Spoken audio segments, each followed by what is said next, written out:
الحمد للہ رب العالمین والعاقبۃ للمتقین والصلاة والسلام علی سید الانبیاء والمرسلین اما بعد اعوذ باللہ من الشیطان الرجیم بسم اللہ الرحمن الرحیم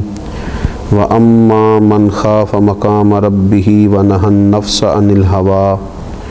فإن الجنة هی المأوى صدق اللہ العظیم ان اللہ وملائکتہ یصلون علی النبی یا ایہا الذین آمنوا صلوا علیہ وسلموا تسلیما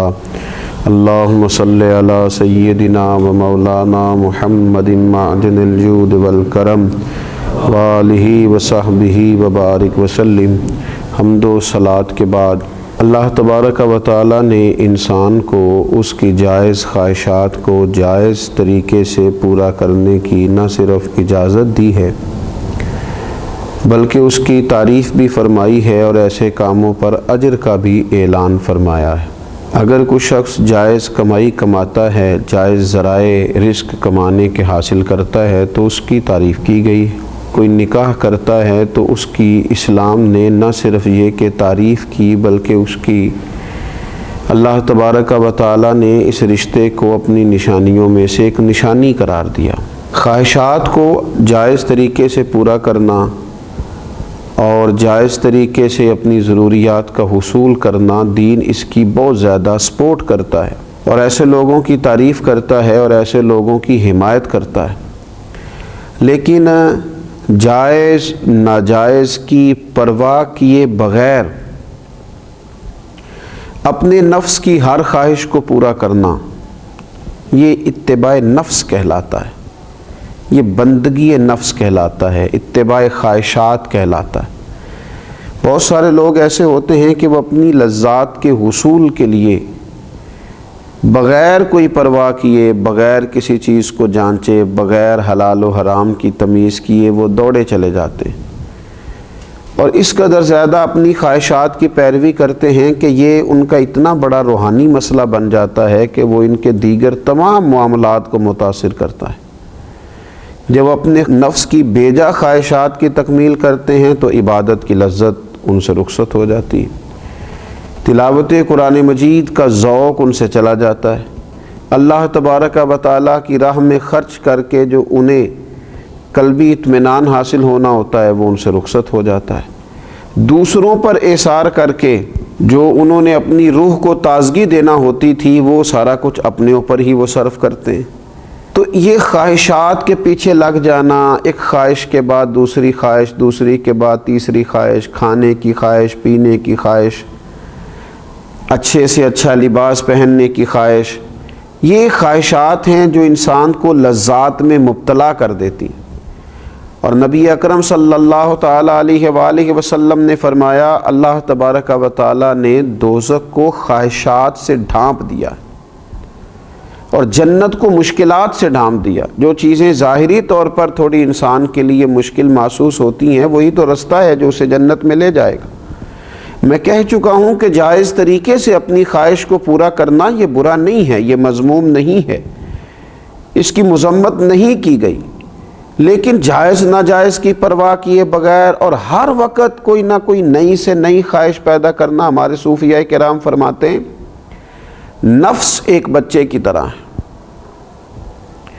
اگر تم اس کی ایک خواہش پوری کرو گے تو یہ دوسری کا مطالبہ کرے گا، دوسری پوری کرو گے تو تیسری کا مطالبہ کرے گا، یہاں تک کہ اس کی عادت بگڑ جائے گی، اس کا مزاج بگڑ جائے گا، یہ ایک ضدی بچے کی طرح ہو جائے گا، یہ تم سے روز ایک نئی چیز کا مطالبہ کرے گا۔ لہٰذا اپنے نفس کی خواہشات کو اس بات کا پابند کیا جائے کہ یہ چیز تیرے لیے جائز ہے اور یہ تیرے لیے ناجائز ہے، اور جائز چیزوں کو بھی استعمال کرنے کی حد بیان کی گئی۔ کھانا آپ کو کھانا ہے اور آپ کے لیے جائز ہے، لیکن آپ اتنا کھانا کھا لیں کہ وہ آپ کے لیے تکلیف کا باعث بنے، تو یہ نفس کی وہ خواہش ہے جو اگرچہ جائز طریقے سے پوری کی گئی لیکن وہ تکلیف کا باعث بنی۔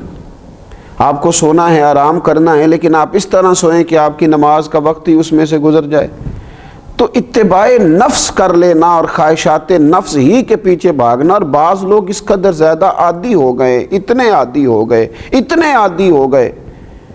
صبح کیا کھانا ہے، شام کیا کھانا ہے، کس ہوٹل میں جانا ہے، کیا پہننا ہے، نیا سے نیا ڈیزائن کیا ہے. اتنا بڑا روحانی مسئلہ بن گیا کہ اپنے آپ کو سوارتے سجارتے، آرائش نمائش، اتنی دور نکل گئے،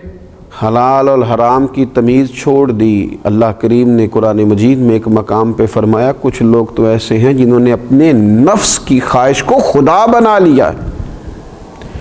اسی کی پرستش کرتے رہتے ہیں، خواہشات نفس کے پیچھے ہی بھاگتے رہتے ہیں. ایک ایک کر کے اپنی خواہشات کو قابو کیا جائے، اور اگر تھوڑا سا محنت کی جائے، تھوڑی سی جد و جہد کی جائے، تھوڑی اپنے اوپر توجہ دی جائے، کچھ چیزوں کا خیال رکھا جائے، کون سی چیز میرے لیے درست ہے، کون سی میرے لیے درست نہیں ہے، کون سی میرے لیے جائز ہے، کون سی ناجائز ہے، اور جو جائز ہے اس کی کس قدر مقدار میرے لیے بہتر ہے اور کس قدر مقدار آگے مجھے لے جائے گی. اگر تھوڑا ان باتوں کا خیال کر لیا جائے تو پھر قرآن مجید نے فرمایا وَأَمَّا مَنْ خَافَ مَقَامَ رَبِّهِ وَنَهَى النَّفْسَ عَنِ الْهَوَىٰ، فرمایا وہ جو اپنے رب کے حضور کھڑے ہونے سے ڈرا اور جس نے اپنے نفس کو خواہش سے روکا، ذرا تھوڑا سا نا اس نے تقوی اختیار کیا، ذرا تھوڑا رکا، ذرا اس خواہش کو پورا کرتے ہوئے اپنے رب کا خوف اپنے دل میں پیدا کیا. اس نے سوچا کہ یہ خواہش جو پیدا ہو رہی ہے یہ ہو رہی ہے، لذت کا باعث بنے گی تو بنے گی، پر مجھے دیکھنا یہ ہے کہ میرے مالک کا حکم کیا ہے، میرا رب یہاں کیا فرماتا ہے، میرے لیے ارشاد کیا ہے، حد بندی کیا ہے. جو رب کے سامنے کھڑے ہونے سے ڈرا اور اپنے نفس کی خواہش سے رکا، فَإِنَّ الْجَنَّةَ هِيَ الْمَأْوَىٰ، فرمایا بے شک پھر اس کا ٹھکانہ جنت ہے. اگر وہ کامیاب ہو جاتا ہے اپنے آپ کو نفس کی خواہش سے روکنے سے اور تھوڑا سا احتیاط کرنے سے، تھوڑا احتیاط برتنے سے، اگر وہ کامیاب ہو جاتا ہے. حضرت باجزید بسطامی رحمۃ اللہ علیہ فرمایا کرتے تھے 2 ہی قدم ہیں اللہ تعالیٰ کی بارگاہ کی طرف جانے کے لیے، 2 ہی قدموں کا فاصلہ ہے اس کو پانے کے لیے، 2 ہی قدم ہیں جو اس کی بارگاہ کا قرب بندے کو دے دیتے. حضور وہ کیا، یہ کس طرح سے، اتنی آسانی سے؟ تو آپ فرمانے لگے تو 1 قدم اپنے نفس کی خواہشات پہ رکھ دے، اگلا قدم تیرا رب کریم کے قرب کے سفر کی طرف لگ جائے گا، تو اس رستے کا مسافر بن جائے گا، تیرا وہ رستہ ہو جائے گا جو تجھے اس کی بارگاہ کی طرف لے جائے گا. تو یہ روحانی بیماری ہے خواہشات نفس. آج میں نے یہ کھانا ہے، آج مجھے یہ پینا ہے، آج مجھے فلاں سے ملنا ہے، آج مجھے فلاں جگہ جانا ہے، آج فلاں رنگ کے مجھے کپڑے چاہیے، آج ایک فلاں نیا فیشن میں نے دیکھا ہے مجھے وہ کرنا ہے، آج مجھے خوبصورت لگنے کی کوشش کرنی ہے، آج مجھے دوسروں کی نظر میں بھلا محسوس ہونا ہے، اب مجھے دیکھنا ہے کہ کس طرح میں لوگوں سے منفرد ہو سکتے. نفسانی بیماری ہے، تو کمزور کر دے گی مسلمان کو. مسلمان سادہ زندگی، سادہ غذا، سادہ طرز حیات، اپنے رب کے ساتھ تنہائی، اس کی بارگاہ میں دعائیں، سجدوں کی کثرت، تلاوت قرآن مجید، یہ رمضان المبارک بڑی تربیت کرتا ہے اپنے آپ کو خواہشات سے روکنے کی.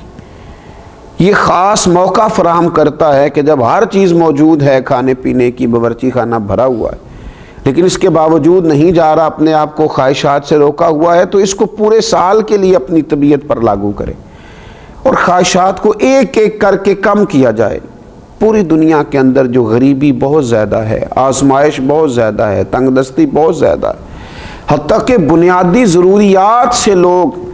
بیچارے محروم ہیں. آپ دیکھیے لوگوں کو کھانے کو روٹی نہیں ملتی، پہننے کو کپڑا نہیں ملتا، صحت جیسی اہم ضرورت سے جہاں لوگ پریشان ہوں، تو وہاں اگر امیر لوگ، صاحب حیثیت لوگ صرف اپنی خواہشات کم کرنی شروع کریں، صرف آرائش اور نمائش پر جب وہ خرچ کرتے ہیں، ان خواہشات کو تھوڑا سا وہ کم کریں، تو یقیناً اس سے یہ فائدہ ہوگا کہ وہ جو غرباء ہیں ان کی داد رسی کا، اشک شوئی کا، امداد کا ایک بڑا موقع ہاتھ آئے گا.